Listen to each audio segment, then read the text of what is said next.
What's up, America? Y'all been following the latest Dog and Pony show? I see a lot of content creators reposting this propaganda, and they just absolutely refuse to look on either side of the park and watch the Fed still operating unabated. Abbott's in fucking Mumbai. You've got known terrorists and UN soldiers coming across the fucking border. I mean, if that screams I don't give a fuck about America, what does? That's okay. America thinks that somebody's doing something for them with this little bitty fucking park in a massive stretch of border wall. It's like y'all refuse absolutely to use your critical thinking. Instead, you pick the first little morsel of shit they give you, and you gobble that shit up like it's Thanksgiving.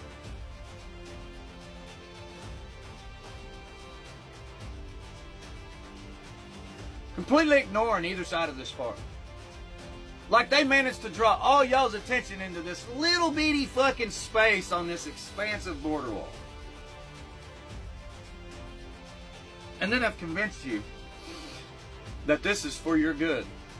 You know what this is for? This is to draw your attention into one little bitty spot so you don't see all this other shit. Texas ain't protecting shit.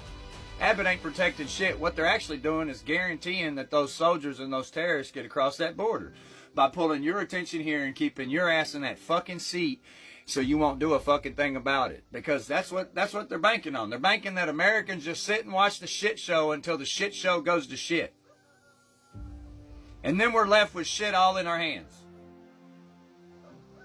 Because people absolutely refuse to use their critical thinking and look on either side of this fucking park. I mean, the whole time all this shit on the border is happening on the southern border, nobody's paying attention or reporting or saying shit about who's crossing the northern border. Nobody's talking about these terrorists being flown straight into fucking towns and cities and shit. We're not talking about that. We're not talking about how Abbott's not kicking them back to their country, but instead he's dispersing them across the United States. Like, this is some of the most comical shit I've ever seen Americans misled into. But y'all eat this shit up like fat kid on fucking cake. It's disgusting. Big-time content creators reposting this propagandized bullshit touting that Abbott's for us.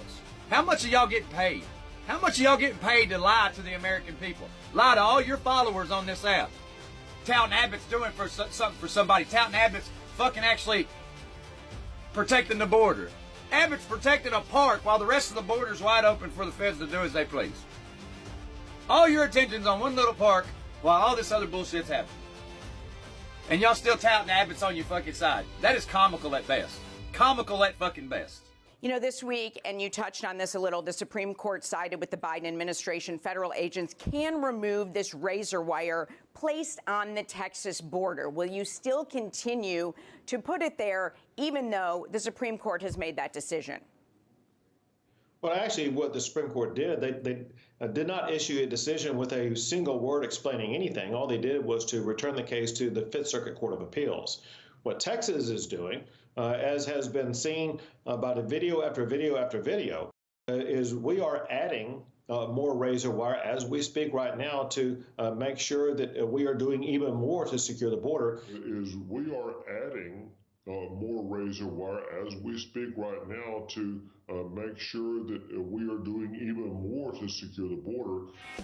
Kung Fu was easy. What's going on, guys? I know y'all come to my page because of the comedy and I just play around on here. And I don't get political very often. Sometimes I have some things to say about things. I live in Texas. I was just in Eagle Pass and I've got some videos I need to show you guys. Because you're watching the news, whether it's CNN or Fox, you're letting these news media idiots get you riled up against each other. Let me show you some videos that might just calm your ass down and make you turn off the TV. Watch this. All right, so this is the wall, you know, the fence that we put up.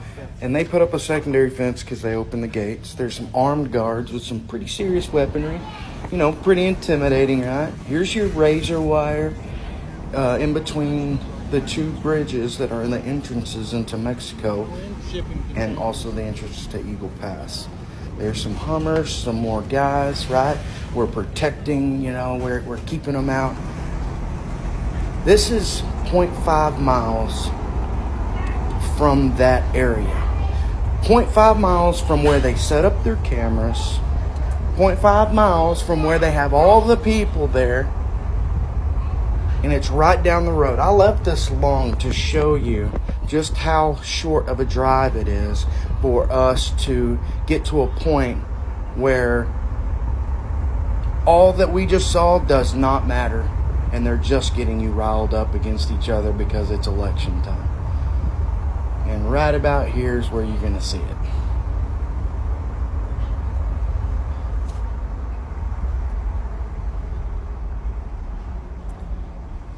What's that? Where are the armed guards? Where are the AR-15s? Where's the razor wire? Where's the gates? That's half a mile from where the media is blowing up that Texas versus the feds, that we're having this big battle. So that was one gate. That was the very first gate that I saw. We drove down a little bit more. There's one. It had a chain on it. So you keep driving down the road. You got Trump's wall doing its job. This one has never even had a gate. So to me, it doesn't matter if you're Republican, Democrat, liberal, libertarian. It doesn't matter what you are. And you're posting about this Texas versus the feds and we could have a civil war. I'm telling you right now, if a civil war breaks out, it's not because there's something good to fight over. It's because it's election time. It is because the news media is corrupt and you need to turn the TV off. I don't care what news media you watch. Just go down there and look yourself. Go look. The things that they are saying that the feds and Texas are fighting about is a stretch that is not even a mile. How long is the border? They can just walk right over, and those gates keep going and going and going and going. I know you're thinking, well, just 2 gates. No, they're all open. Open all the gates. It's a whole hoopla over this little bitty section in Eagle Pass in between a bridge and a bridge. Only place that there's guards. So if you can't get in half a mile of our border, you just walk down the road and you go across the border there. All you folks posting about this, you've picked a side and you think you're doing the right thing. But all of you need to reevaluate the country you live in and the information that's being given to you. Because I wanted to be on the Republican, I wanted to push on the Republican side. Hell, I'm from Texas. I'm in the middle no matter what usually, but I wanted to lean towards that side. And once I got down there, I was like, nope. I don't know. Believe what you want to believe. But I recorded those videos. No one sent me that. I don't know what else to tell you guys, but turn the TV off. Dressed in jean shorts and tube socks, this new arrival is shivering as he and others are getting a good taste of a Chicago winter. There are about 280 migrants at the city's landing zone, packed into warming buses, waiting for shelter as the cold rain pours down. Of course, it's not ideal. I don't think they were meant to be a permanent solution. The city, I know, is struggling to find available beds. And Andre Gordillo's organization, New Life Centers, is assisting the city in welcoming the new arrivals. They are all given a coat, warm clothing, and a blanket, but nothing more. For now, as they wait for beds to open up, we can't be providing 3 jackets and 4 blankets because storage becomes an issue. And there is no spare room on the buses. Jose Angel Farias has been living on one for 3 days. He's worried about the health of his 2-year-old daughter. Farias says there are some people on the buses with fevers. He says, we do not have the means for a medical emergency. The buses are super crowded. There is not room for one more person.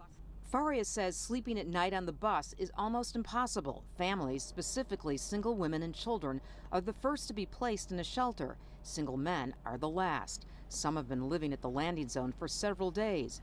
21-year-old Andres Cusayo says, although the bus is uncomfortable, at least it gives you a little warmth. The landing zone may get some relief by week's end. The long-awaited state shelter at a former Little Village CVS is scheduled to open soon. And a new shelter comes just in time for migrants to experience a Chicago winter in January. Single digits are expected early next week. This week's storm sent more than 14.5 billion gallons of untreated raw sewage into California from Mexico. Levels officials say have never been seen before. It is massive. It's unlike anything we've seen. It's a sea of trash.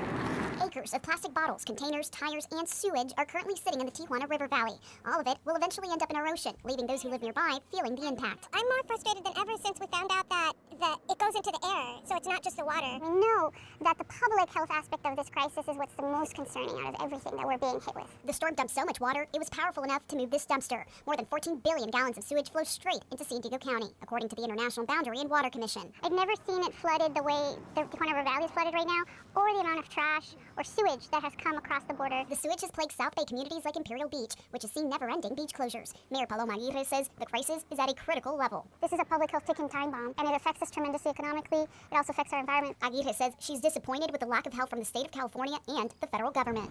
There's nowhere else in this country where we see billions of gallons of sewage permeating our air and our water. We should treat this as if our very children were living here in this area. The mayor's heading to the nation's capital next week, where she'll lead a bipartisan delegation and meet with key House officials to request additional funding and a state of emergency declaration. Rocio de la Fe, CBS 8.